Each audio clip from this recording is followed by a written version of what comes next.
This week in comic books, we get one DC book, but it has multiple stories in it, and Batman's Brave and Bold. And in Independence, we get Grommets, which is going to be my pick of the week. I'm going to tell you why. It's not because it's a good comic book. It's just something else. And in Marvel, we get some Helverine and some Blood Hunt stuff. All that and a few other comic books. But first, I'm going to grab me a cup of coffee. Let me share what kind of coffee I'm having and how you can get it too. Hey, what's going on, folks? This is your boy Pocan Joe to talk to you about Coffee Brand Coffee. We serve people that are tired of gimmicky advertising and branded companies that want to lecture you. At Coffee Brand Coffee, all we want to do is serve you freshly roasted coffee wherever you're at, whenever you want it. Consider Coffee Brand Coffee. Check us out, check our reviews out, and use promo code POCANJOE or the link down in the description to save yourself some money. Give me the opportunity to get you a delicious cup of coffee. Alright, you wonderful weirdos. This is going to be a short one this week as we only have 6 books. So let's just go ahead and jump right into it with Batman Brave and the Bold. I had to go with this cover. It's fitting to the story and it just looks cool. At first I thought it was a dog. But it's not. It's a dinosaur. And that's because in here you get several stories.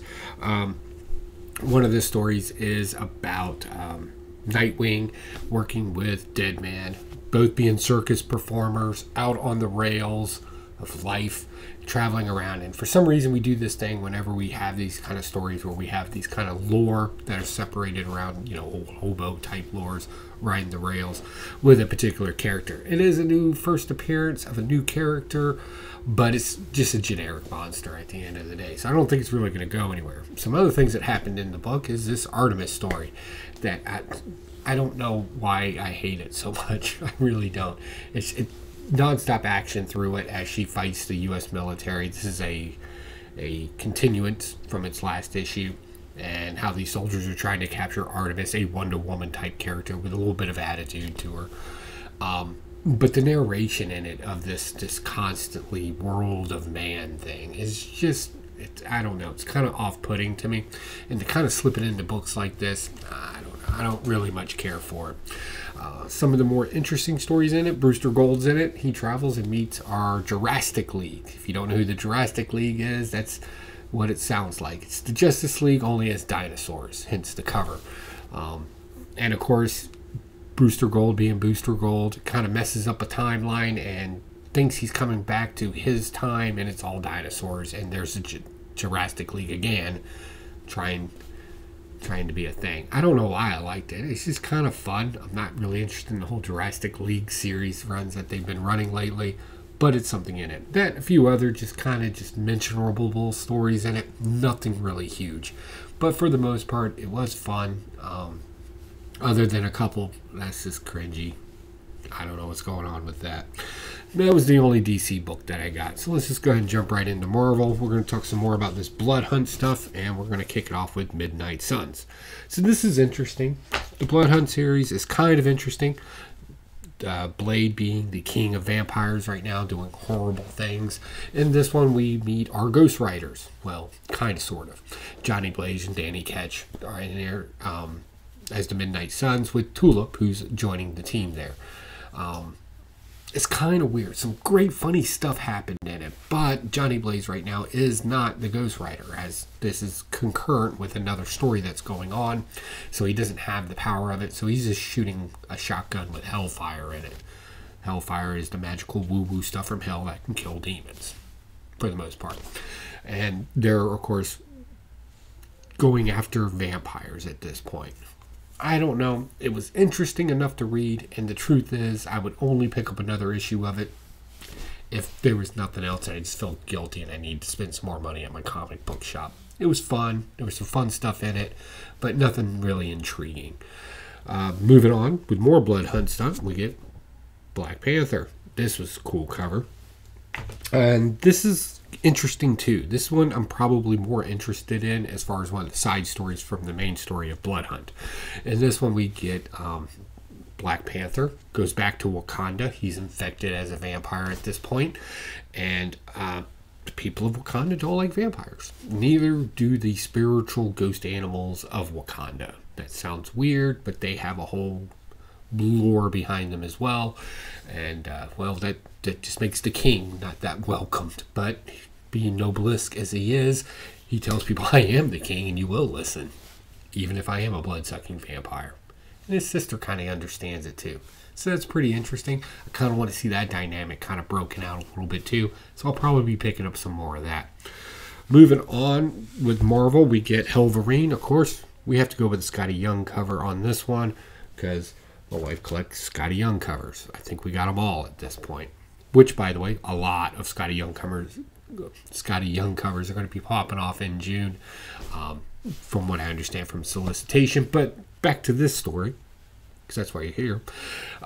So what happens when Wolverine's son gets the powers of a demon and gets unleashed upon the world, right, to suck up all the evil? But because he's naturally a good person, he just kills bad people in the most horrific ways. This isn't new. We see this a lot in a lot of stories now.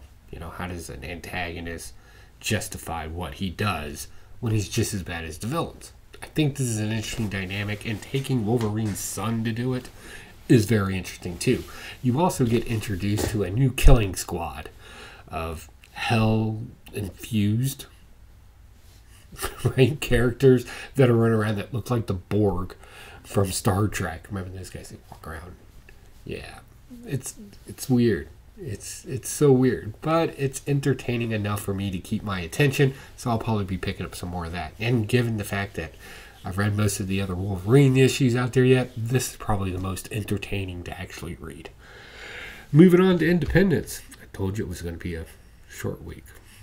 All right, let's talk about Creature from the Black Lagoon, number 2. This continues on. The serial killer that our reporter is hunting down. Come to find out, he's more than just a serial killer. He's actually, well, he's a merc.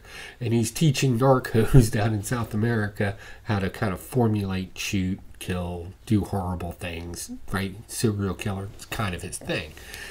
But they are training and kind of engrossing themselves into the Black Lagoon's creatures kind of area. And the reporter's like, she comes to realize after some long discussion in this book that you can't bring this guy to justice, especially now that he works for the drug cartels. So something's got to happen to him, right? That's going to happen. And the Black Lagoon monster, there's like some sort of weird, I don't know, duality to the female reporter and the creature from the Black Lagoon that they keep kind of paneling at to kind of show their parallels. I don't know. I think that's a little bit of a stretch, but we're going to follow it down to see where it goes, to see how far down that path it goes. Definitely. All right. Last but not least, my pick of the week. We haven't done fireworks in a while. Pick of the week. Let's talk about grommets. So this is a kind of a generic story. If you like the artwork from Bully and stuff like that, you're going to enjoy this as well. It's very bright, very colorful. It's about a new kid who enjoys skateboarding as a casual thing. New high school, or new school. Doesn't really say, I think it's say middle school, whatever. And it's very 80s. Like it is on the nose with the whole 80s, the way kids dressed, the music they would listen to, how parents interacted with kids, and it kind of takes place in this kind of skateboarder subculture of society. That's kind of interesting as well. We get a guy who probably doesn't ride the skateboards, right, as good as he kind of let on, and that turns out to be funny. So I think this is going to be like a Gleaming the Cube type story, only a little cartoonish, I think is the best way to put it, and that's why I really enjoyed it. It's more nostalgia pills in this than it being a good story, and I'm just enjoying my nostalgia pills as I chew them up. So this is probably one of my shortest videos ever, so I want to thank you for coming by. If you watched this long, thank you very much. As far as the channel goes, we're going to have something really cool coming up. I'm working on it right now. We're working on Little RJ's, my grandson's comic book box, as I build him a comic book box. Will it be of value? Are we putting good stuff in it?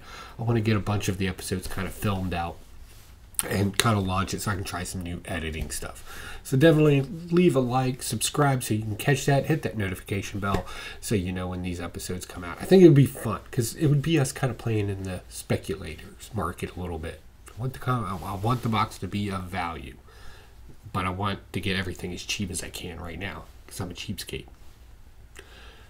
So definitely let me know what you think of the video down below, and I'll catch you all later. Bye.